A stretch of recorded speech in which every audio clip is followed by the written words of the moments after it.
Alors maintenant, on va parler émotions. Ah, les émotions, souvent, on n'aime pas en parler. On n'aime pas les traiter, on n'aime pas les reconnaître. Et pourtant, c'est absolument capital. Les émotions, c'est le propre de l'être humain. Nous sommes des êtres d'émotion, nous sommes des êtres de ressenti. Et c'est quelque chose qu'il faut mieux accepter plutôt que de lutter contre. Malheureusement, nos sociétés ont tendance à ne pas nous encourager et ne pas nous apprendre à vivre correctement avec nos émotions. Donc, on peut être entraîné dans un phénomène assez destructeur qui va être qu'on ressent des émotions, on n'est même pas conscient qu'on ressent des émotions, on sent qu'il y a quelque chose qui ne nous plaît pas trop, et donc on va avoir tendance à essayer de trouver une diversion, à fuir cette émotion, à aller sur internet, à allumer la télé, à regarder sur son téléphone, à se divertir, bref, à trouver tout un tas de parades pour ne pas traiter cette émotion. C'est d'ailleurs une des sources de la procrastination. Parfois, plutôt que de traiter une émotion associée à une tâche à faire, eh bien, on va essayer de fuir. C'est comme si, j'aime bien cette image de la course d'obstacles pour un cheval. On va fuir l'obstacle, on va reculer et on va jamais vouloir franchir l'obstacle.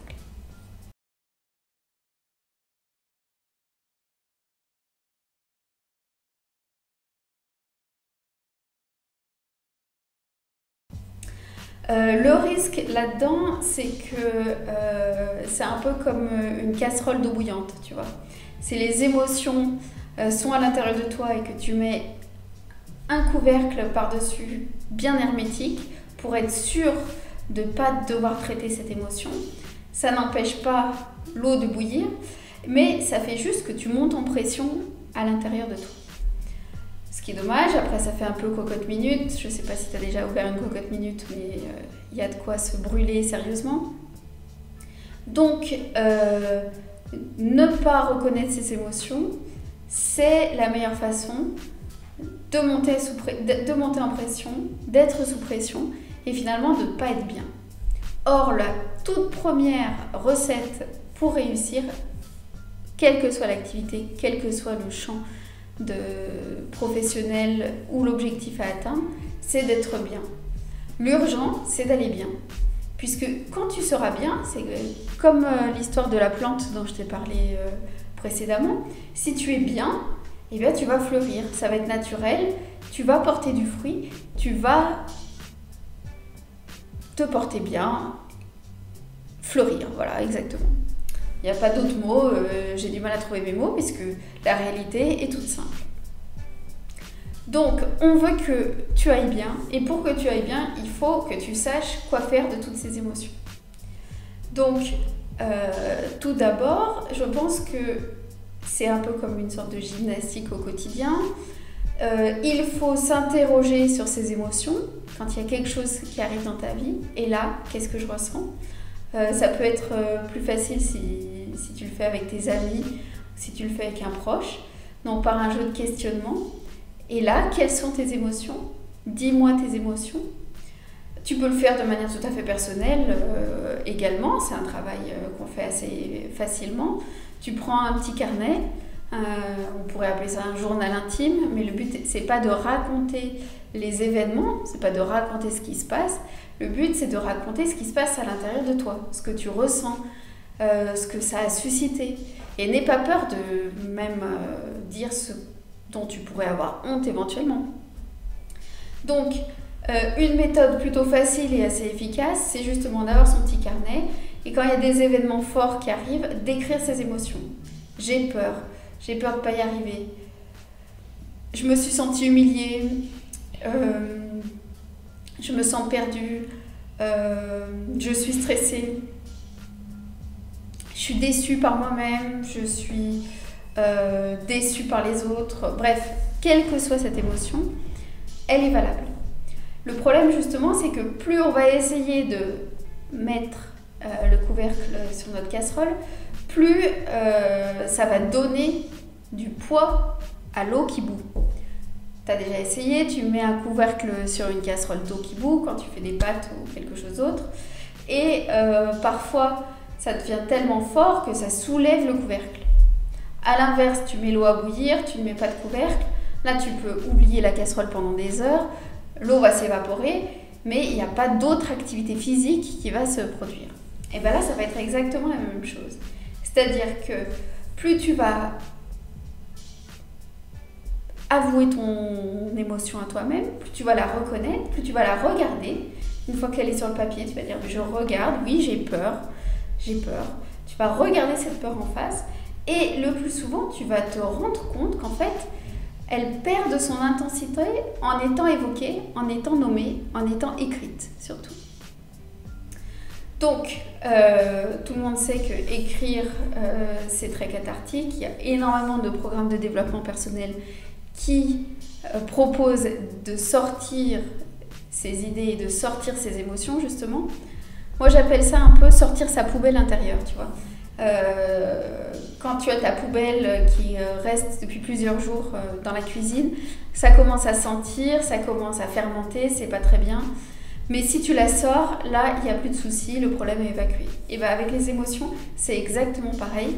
Quand tu vas écrire et décrire tes émotions sur papier, ça te permet de vider ta poubelle intérieure et après, on est beaucoup mieux.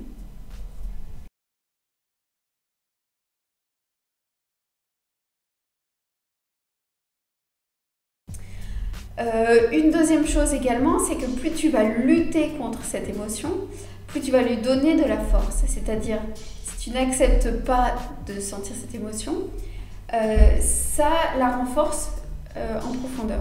Exemple. Oh là là, je suis stressée par ce devoir de maths, mais je sais bien que je ne devrais pas être stressée. En plus, je sais qu'il n'y a pas mort d'homme. En plus, je sais que je ne devrais pas être stressée. Et donc, moi-même, je vais essayer de m'empêcher de ressentir cette émotion. C'est-à-dire que ma raison va venir et va dire non, non, ça c'est pas valide. Non, non, ça il faut pas le sentir. Si tu es jaloux, non, non, mais ça, la jalousie c'est pas bien, on peut pas être jaloux. Ce n'est pas de la jalousie. Tu mets un couvercle. Mais en fait, ça ne fait qu'alimenter d'autant plus ce sentiment. Donc, le plus simple, c'est vraiment d'accepter cette émotion et tu peux même mentalement la remercier. Tu peux dire je remercie mon corps, mon esprit, je remercie pour cette émotion de jalousie, pour cette peur. Puisque si mon corps me fait ressentir ces émotions, si mon esprit m'amène à ces émotions, c'est parce que ça me permet de regarder en détail un point que j'aurais pu négliger. Ça me donne un indice, ça m'éclaire sur quelque chose d'autre. Donc merci pour cette émotion, je l'accepte. Je ne vais pas par contre me focaliser dessus et la retenir. Non, non, on n'est pas là pour la regarder sous tous les angles, pour se délecter de cette émotion, pour après faire un peu la drama queen. Ah mais je suis stressée, mais c'est que je suis tellement stressée. Oh là là, qu'est-ce que je suis stressée. Ça, généralement, quand on retient cette émotion pour se valoriser ou par excès d'attention, ça a au contraire la tendance à la nourrir. Donc non, non, je regarde cette émotion. Donc j'ai peur de rater cet examen de maths. Je sais que j'ai peur, j'accepte d'avoir peur. Qu'est-ce que ça me dit au fond? Peut-être est-ce que j'ai pas assez travaillé? Peut-être que je sais qu'en fait j'aurai une page d'exercice à faire et que je les ai pas faites. Peut-être que je sais que j'ai pas compris mais que j'ai pas voulu creuser. Peut-être que je sais simplement que les maths, c'est pas mon fort.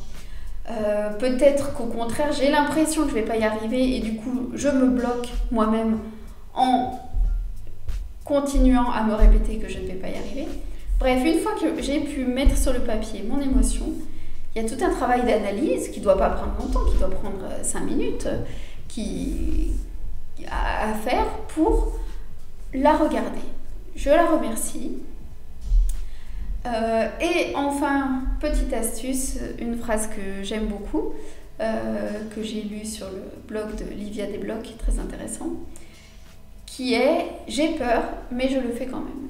C'est-à-dire, une fois que tu as écrit tous tes sentiments, j'ai peur de rater, j'ai peur d'être ridicule, j'ai peur d'avoir une mauvaise note, j'ai peur de me bloquer sur un problème. Donc tu as noté toutes tes peurs, déjà ça va beaucoup mieux.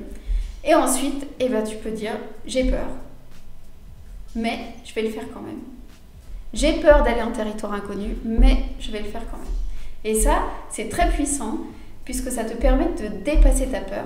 Et les fois d'après, quand tu auras peur, tu sauras que tu as pu dépasser cette peur une fois, plusieurs fois. Et ça te donne beaucoup de puissance, beaucoup de confiance en toi. Et ça crée un mouvement qui va t'aider à aller davantage plus loin, plus fort et au bout de toi-même.